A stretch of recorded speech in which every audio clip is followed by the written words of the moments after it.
선 줄로 생각하는 자는 넘어질까 조심하라는 사도 바울의 말씀을 우리가 잘 알고 있습니다.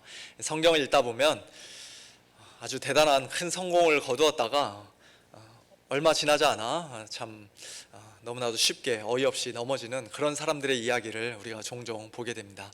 구약 성경에서 그 대표적인 예가 엘리야 선지자라고 할 수 있을 것입니다. 누가 참 하나님이신지 갈멜산에서 바알의 선지자들과 목숨을 건 싸움을 할 때 엘리야는 하늘에서 불을 내리고 바알 선지자들 수백 명을 한꺼번에 다 죽이는 그런 대승리를 거두었습니다만, 그렇게 용감하고 믿음 좋은 엘리야가 아합의 아내인 이세벨의 위협에 내일 이맘때까지 내가 반드시 너를 죽일 것이라는 그녀의 말 한마디에 걸음아 나 살려라 멀리 도망을 가고 맙니다.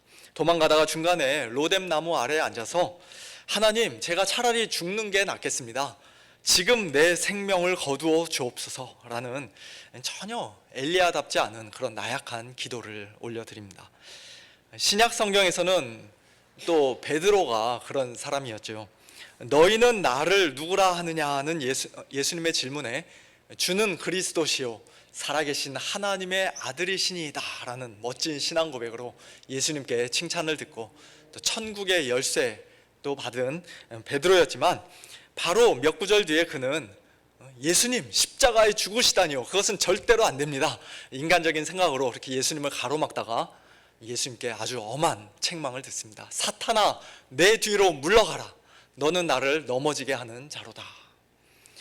예수님이 잡히시던 날 밤에도 베드로는 내가 주와 함께 오게도 죽는 데에도 가기를 각오하였나이다 큰 소리치며 호언장담했지만, 잠시 후 그는 예수님을 모른다고 무려 3번이나 연달아서 부인했습니다. 제대로 잘 서 있는 줄 알았는데 한순간에 곧 넘어져 버린 것이에요. 오늘 본문에 기록된 이스라엘의 모습이 마치 그와 같다는 생각을 해봅니다. 난공불락 여리고성을 하나님의 말씀에 순종하여 믿음으로 와르르 무너뜨리고 손쉽게 정복했던 이스라엘 백성이었지만, 여리고성보다 훨씬 작고 보잘것없는 아이성과의 전투에서 그들은 전혀 예상치 못한 패배를 경험합니다. 당연히 쉽게 이길 수 있을 것이라 생각했는데 36명이 죽고 나머지 백성들도 계속해서 쫓기며 도망갔습니다. 얼마 전까지만 해도 가나안 땅의 모든 사람들이 이스라엘 때문에 간담이 서늘했다, 그런 말씀이 있었는데, 아이성 전투에서의 패배로 인해 이제는 오히려 그 이스라엘 백성의 마음이 녹아 물같이 되어버렸습니다. 그 패배의 원인이 무엇인지 많은 사람들이 궁금해하며 여러 가지로 예리하게 분석을 했습니다. 그중 하나가 정탐꾼들의 교만입니다.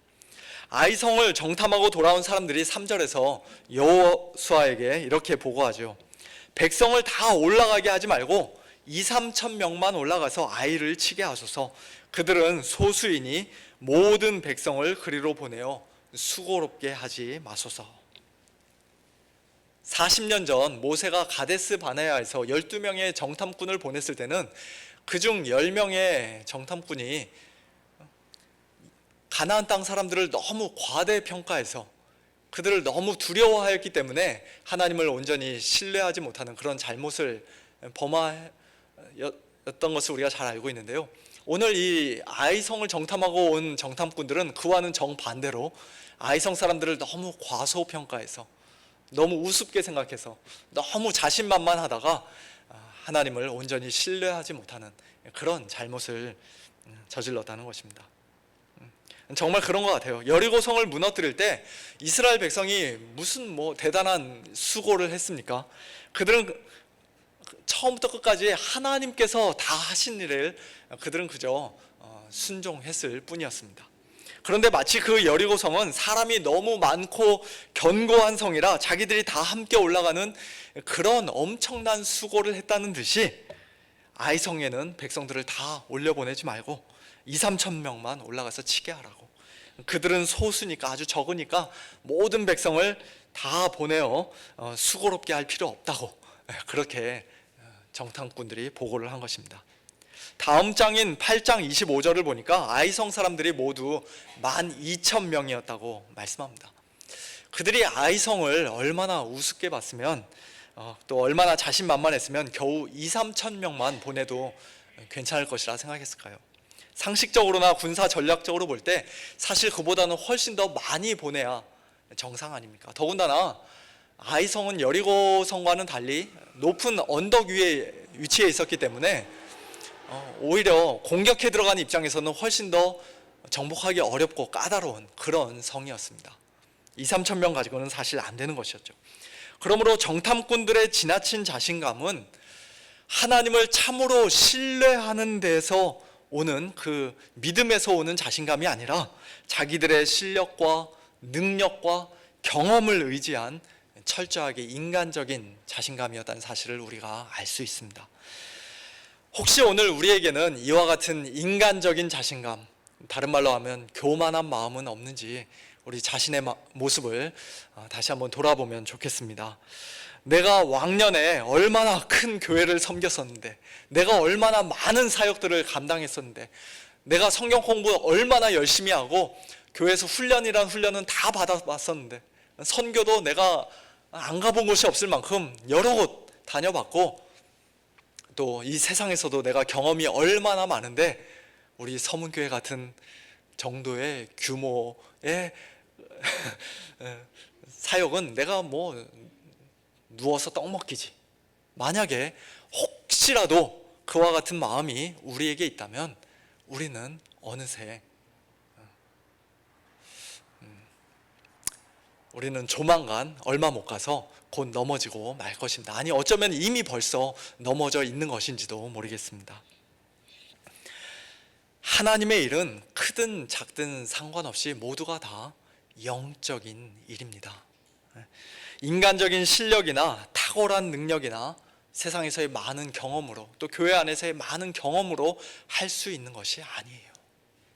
우리의 싸움은 혈과 육에 대한 것이 아니라 영적인 싸움이기 때문에 하나님을 온전히 신뢰하지 않고 자기 자신을 신뢰하는 자들은 비록 겉으로 보기에는 잠깐 성공한 것 같고 싸움에서 이긴 것 같아 보일지 몰라도 실제로는 하나님 보시기에는 백전백패입니다.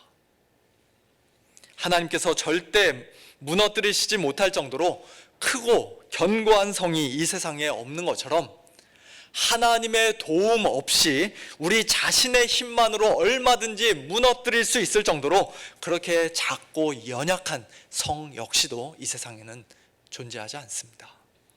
여리고를 정복할 때만 하나님의 도우심이 필요한 것이 아니라 우리 눈에 만만해 보이는 아이성 역시도 똑같이 하나님의 도우시는 은혜가 없으면 우리 스스로의 힘과 능력과 지혜로는 무너뜨릴 수가 없는 것이에요. 그러므로 우리는 크든지 작든지 우리 삶의 모든 영역에서, 특별히 교회에서 어떤 사역들을 감당하면서 또 매일 매순간 영적인 전쟁을 치르면서 하나님을 항상 의지하고 하나님의 도우심을 겸손히 간절히 구하는 그와 같은 자들이 되어야 할 줄로 믿습니다. 또 어떤 사람들은 아이성 전투에서의 패배 원인을 여호수아에게 돌리기도 합니다. 정탐꾼들이 아무리 교만한 마음으로 경솔한 보고를 했어도 백성의 리더인 여호수아가 하나님 앞에 엎드려 기도하는 가운데 최종적으로 신중하고 지혜롭게 결정했어야 했는데 여호수아가 기도를 하지 않았기 때문에 이런 참사가 생겼다는 말을 하는 사람들이 있습니다. 그것도 어느 정도는 일리가 있는 말인 것 같아요. 아이성을 공격하기 위해 2-3천 명만 올려보내자는 정탐꾼들의 제안에 여호수아는 그들이 제안한 숫자 중에서 그래도 맥시멈으로 가장 많은 3천 명을 보냈습니다. 하지만 그 과정에서 여호수아가 기도를 통해 하나님의 뜻을 구하거나 하나님께 어떤 지시를 받았다는 그런 기록은 성경에 없습니다. 성경에 없다고 그래서 물론 여호수아가 기도를 안 했다고 우리가 단정할 수는 없습니다만 어쩌면은 이 정탐꾼들과 마찬가지로 여호수아 역시 방금 전 여리고 성에서의 엄청난 승리로 인해 마음이 나태해지고 느슨해졌는지 모르겠습니다. 하나님께서 당연히 우리와 함께 하실 것이라는 그런 안일한 마음으로 전쟁에 임했는지도 모르겠습니다. 만일 그랬다면 아이성 전투에서 죽은 36명의 이스라엘 백성들 목숨에 대해 여호수아도 어느 정도 책임이 있는 것이죠. 잘못된 판단을 내린 책임, 더 근본적으로는 하나님 앞에 엎드려 기도하지 않은 책임입니다. 저는 목사로서 마음에 늘 부담감을 가지고 가슴 깊이 새기고 있는 말씀이 한 구절 있습니다. 히브리서 13장 17절 말씀인데요. 너희를 인도하는 자들에게 순종하고 복종하라. 그들은 너희 영혼을 위하여 경성하기를 자신들이 청산할 자인 것 같이 하느니라.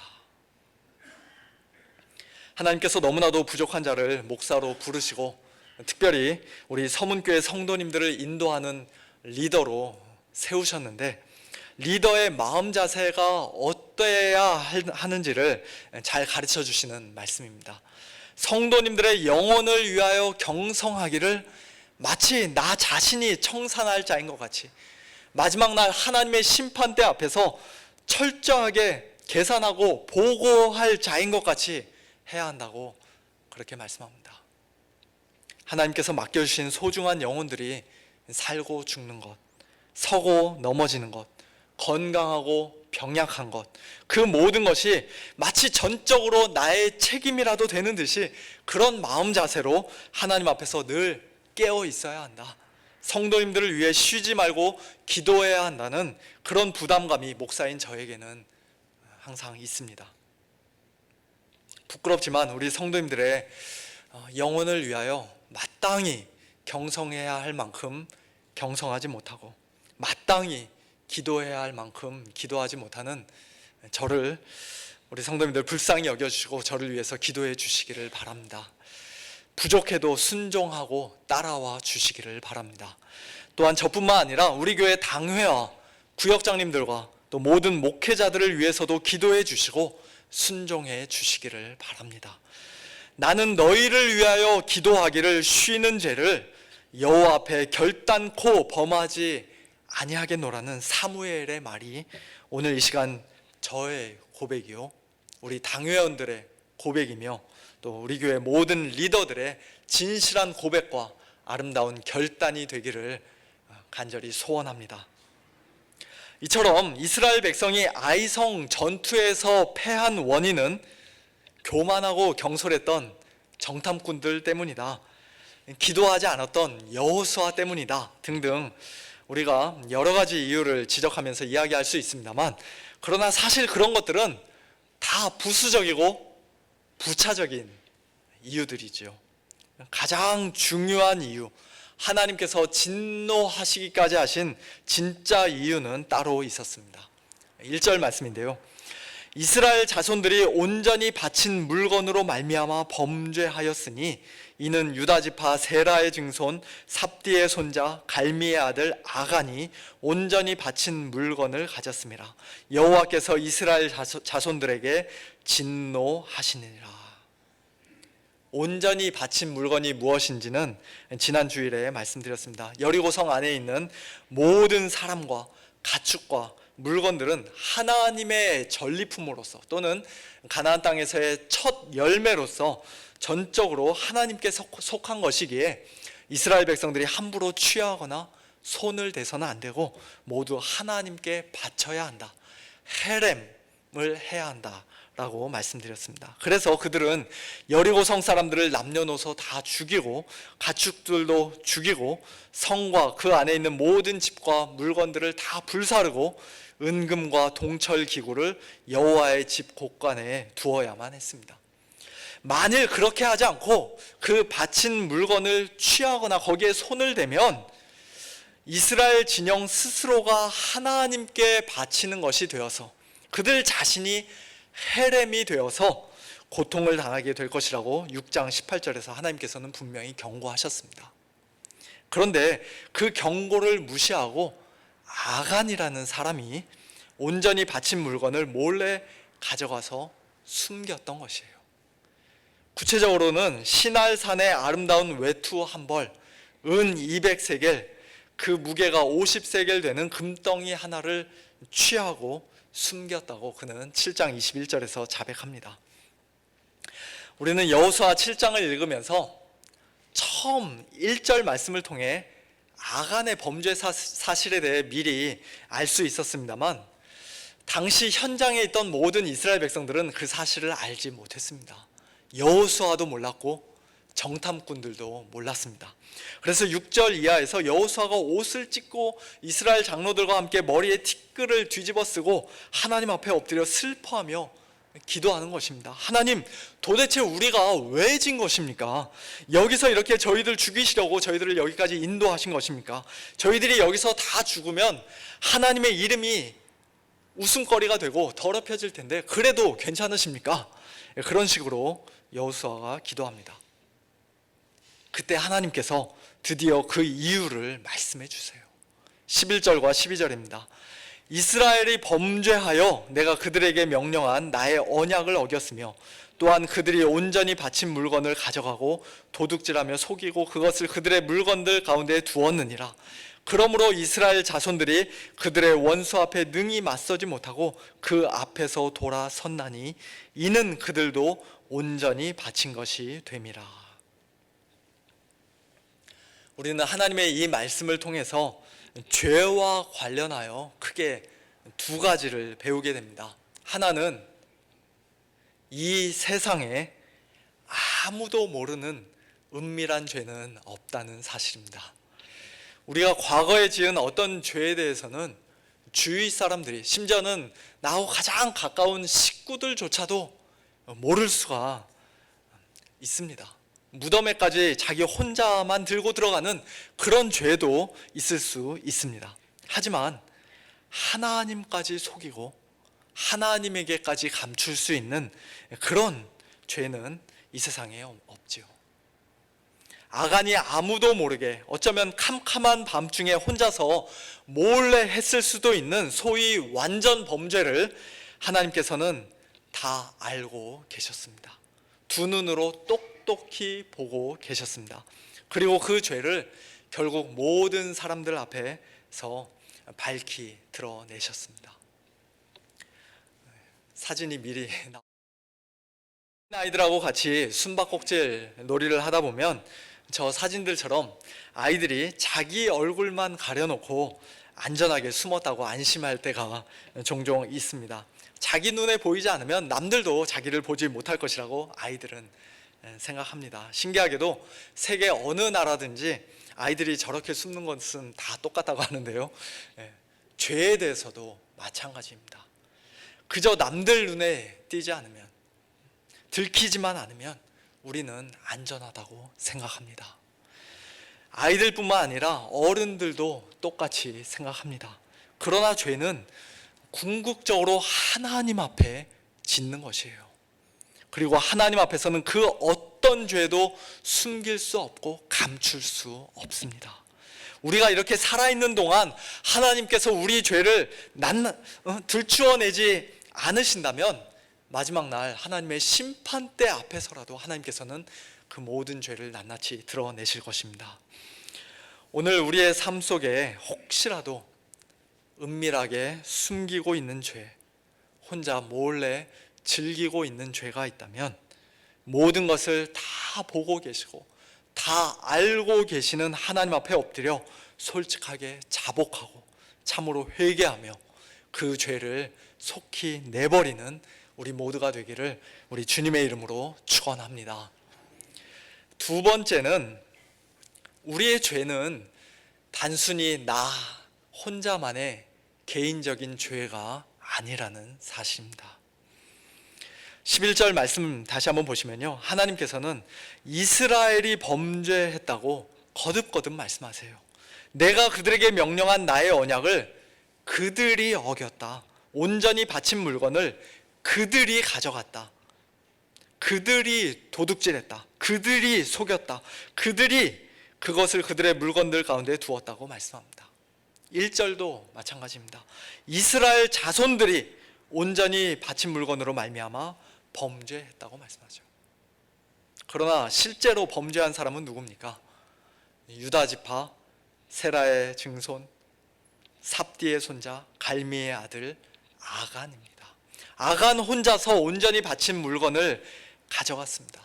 그런데 그 아간의 죄를 하나님께서는 이스라엘 전체의 죄로 여기시고 이스라엘 모든 백성에게 진노하신 것이에요. 아간 한 사람이 죄를 지었는데 그의 범죄 사실을 전혀 알지 못했던 36명의 이스라엘 사람이 아이성 전투에서 죽었습니다.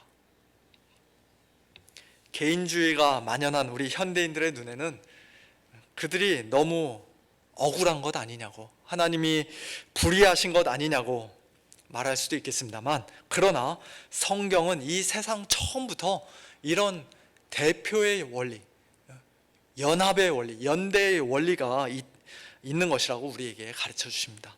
아담 한 사람으로 말미암아 죄가 세상에 들어오고 죄로 말미암아 사망이 들어왔는데 그것은 곧 모든 사람이 죄를 지은 것이나 마찬가지이기에 사망이 모든 사람에게 이르렀다고 로마서 5장 12절에선 말씀합니다. 19절에서도 아담 한 사람이 순종하지 아니하므로 많은 사람이 죄인이 되었다고 말씀합니다. 이것이 바로 하나님께서 우리 사람들을 특별히 언약 관계 아래서, 언약 관계 안에서 우리 사람들을 대하시는 방법입니다. 이러한 대표와 연합의 원리는 신약의 교회에서도 마찬가지예요. 고린도전서 11장을 보면 고린도 교회 성도들 중에 성만찬을 할 때 주의 떡이나 잔을 합당하지 않게 먹고 마시는 자, 즉 주의 몸과 피에 대하여 죄를 짓는 자들이 있었음을 우리가 알 수 있습니다.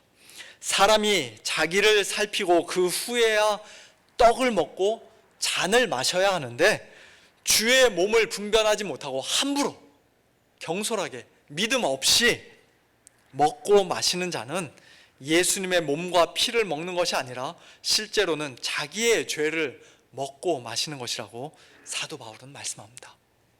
그런데 이어지는 30절을 보면 그들의 그와 같은 죄가 그들 혼자만의 개인적인 죄로 끝나는 것이 아니라 그로 인해 고린도 교회 전체가 하나님의 징계를 받습니다. 그러므로 너희 중에 약한 자와 병든 자가 많고 잠자는 자, 즉 목숨을 잃은 자도 적지 않다고 말씀합니다. 물론 오늘날 모든 약함과 질병과 죽음이 다 하나님의 징계는 아닙니다만 적어도 이 당시 고린도 교회에서는 그런 일들이 하나님의 징계로 주어졌던 것이에요. 사랑하는 성도 여러분, 우리는 하나님 앞에서 범죄하는 것을 절대 가볍게 생각해서는 안 됩니다. 죄는 심각한 것입니다. 그 파괴력이 무시무시한 것입니다. 나 한 사람의 죄 때문에 다 같이 함께 신앙생활하는 동료 성도들이 또 우리 교회 전체가 하나님의 징계를 받을 수 있음을 우리는 기억해야 합니다. 나만 죄 짓지 않고 잘하면 되지 뭐 그렇게 생각해서도 안 됩니다. 나에게 누군가가 개인적으로 잘못하고 죄를 지었을 때에는 우리가 7번의 70번까지라도 용서해 주어야 한다고 예수님께서 말씀하셨지만, 그러나 교회 전체를 위험에 빠뜨리는 아간의 죄, 다른 사람들에게 악영향을 끼치는 누룩과 같은 죄를 우리는 못 본 척 그냥 눈 감고 넘어가면 안 됩니다. 마태복음 18장 예수님의 말씀처럼 우리 중 누군가가 범죄하였을 때 그 사실을 먼저 안 사람은 그 범죄한 사람을 찾아가서 개인적으로 권고해야 합니다. 만일 그의 말을 듣지 않거든 한두 사람을 데리고 와서 두세 증인의 입으로 말마다 확증하게 해서라도 그 사람을 죄에서 돌이켜야 합니다. 만일 그들의 말도 듣지 않거든 교회에다 말하고 교회가 공식적으로 마지막으로 회개를 촉구하고 죄에서 돌이킬 것을 요구했는데도 끝까지 듣지 않거든 그 사람을 이방인과 세리와 같이 여기라고 예수님께서는 말씀하셨습니다. 이방인과 세리와 같이 여기라는 것은 하나님의 언약 백성이 아닌 사람처럼 여기라는 것이에요. 다른 말로 하면 교회에서 쫓아내라는 말씀입니다. 마지막 수단인 출교이지요. 아간처럼 돌로 쳐 죽이는 그런 형벌은 신약의 교회가 할 수 없지만 공동체 전체의 순결과 거룩을 위해 죄를 단호하게 다루어야 한다는 그 원리는 구약이나 신약이나 동일한 것입니다. 고린도전서 5장에서도 음행을 행한 자, 구체적으로는 그 아버지의 아내를 취한 자를 고린도 교회가 통한이 여기지 아니하고 쫓아내지 않은 것 때문에 사도 바울이 그들을 크게 책망하는 그런 장면이 기록되어 있습니다. 성도 한 사람의 죄를 교회가 그냥 내버려 두고 방치해 두면 적은 누룩이 조만간 온 덩어리에 퍼지게 될 것을 사도 바울이 너무나 분명히 알고 있었기 때문입니다. 교회에서 쫓아내라는 것은 너무 과격한 말씀 같고 사랑이 없는 말씀 같습니다만, 그러나 주님의 몸된 교회를, 순결한 신부와도 같은 교회를 정말로 사랑하기 때문에 사도 바울이 이와 같은 말씀을 하는 것이에요. 성경이 이와 같은 말씀을 우리에게 하시는 것입니다. 이제 말씀을 맺겠습니다. 하나님께서는 사랑과 긍휼의 하나님이시지만 동시에 죄에 대해서는 진노하시는 거룩의 하나님이십니다. 이스라엘이 아간의 죄를 해결하지 않으면, 그 온전히 바친 물건을 그들 중에서 멸하지 않고 제하지 않으면 내가 다시는 너희와 함께 있지 아니하리라, 너희가 내 원수들 앞에 능히 맞서지 못하리라고 하나님께서 말씀하실 정도로 죄는 하나님 앞에서 결코 가벼운 것이 아닙니다. 우리가 짓는 죄 중에 은밀한 죄는 없으며 다른 사람들에게 아무런 영향을 미치지 않는 100% 나 혼자만의 개인적인 죄도 없습니다. 모든 죄는 하나님 앞에서 언젠가 다 드러날 것이고, 아간과도 같은 나 한 사람의 죄 때문에 또는 다른 누군가의 죄 때문에 우리 교회 전체가 하나님의 징계를 받을 수도 있습니다. 그러나 그렇다고 해서 우리 중에 누가 아간인지 숨어있는 아간을 빨리 색출해서 찾아내서 쫓아냅시다, 그것이 오늘 말씀의 결론은 아닙니다. 아무리 봐도 내가 아간인 것 같은데 교회를 위해, 다른 성도들을 위해 내가 조용히 교회를 떠나겠습니다, 그것도 오늘 말씀의 결론이 되어서는 안 됩니다. 다음 시간에 여호수아 7장 말씀을 한 번 더 살펴보면서 좀 더 자세하게 말씀드릴 수 있을 것이라 생각합니다만, 오늘 우리의 결론은 예수님이어야 합니다. 우리의 모든 죄의 문제를 예수님께서 단번에 해결해 주셨습니다. 아무 죄가 없으심에도 불구하고 우리 죄인들을 위해 하나님의 모든 진노를 대신 받아주신 예수님만이 우리의 진정한 소망이시요 우리의 진정한 결론이 되십니다. 아담 한 사람의 불순종으로 모든 인류가 죄인이 되었고, 또 아간 한 사람의 죄악으로 이스라엘 전체 하나님의 진노가 임했지만, 예수님 한 사람의 완전하신 순종으로 말미암아 많은 사람이 의인이 되었고, 아간과도 같았던 저와 여러분이 하나님 앞에서 의롭다 여기심을 받고 의인이 되었습니다. 예수님 안에서 우리는 하나님께서 우리와 늘 함께 해 주심을 확신할 수 있습니다. 예수님을 참되게 믿는 가운데 자기 자신의 죄를 하나님 앞에서 자복하고 회개하는 모든 성도들은 이제 더 이상 하나님의 진노의 대상이 아니라 영원한 사랑의 대상이며, 교회 공동체에 하나님의 징계를 가져오는 트러블 메이커가 아니라 하나님의 복을 전달해주는 축복의 통로가 되는 줄로 믿습니다. 예수님 안에 있는 이런 놀라운 은혜와 축복이 우리 모두에게, 우리 서문교회 풍성이 넘치기를 우리 주님의 이름으로 간절히 축원합니다. 함께 기도하겠습니다. 하나님 아버지, 감사합니다. 죄라는 것이 얼마나 무섭고 또 얼마나 심각한 것인지 오늘 아간의 범죄와 또 아이성에서의 그 패배에 관한 말씀을 통해 저희들에게 다시 한번 가르쳐 주시니 감사합니다. 하나님께 범죄하는 것을 참으로 두려워하지 않고 가슴 아파하지 않고 때로는 대수롭지 않게 여기며 가볍게 여겼던 저희들의 죄를 이 시간 회개합니다. 예수님 믿는다는 것을 오히려 더 마음 편히 죄 짓는 하나의 라이센스와 일종의 변명거리로 삼았던 저희들의 죄악도 이 시간 회개합니다. 하나님 아버지, 저희들의 죄를 용서해 주시고 하나님께서 거룩하신 분인 것처럼 저희도 거룩하게 하여 주시옵소서. 저희들의 모든 죄를 예수님 안에서 이미 용서해 주신 줄로 믿사오니 예수님을 참되게 믿는 성도답게 하나님 앞에서 더욱더 전심으로 회개하며 죄를 미워하며 죄와 싸우되 피 흘리기까지 싸우는 저희 모두가 되게 하여 주시옵소서. 감사드리며 예수님의 이름으로 기도하옵나이다. 아멘.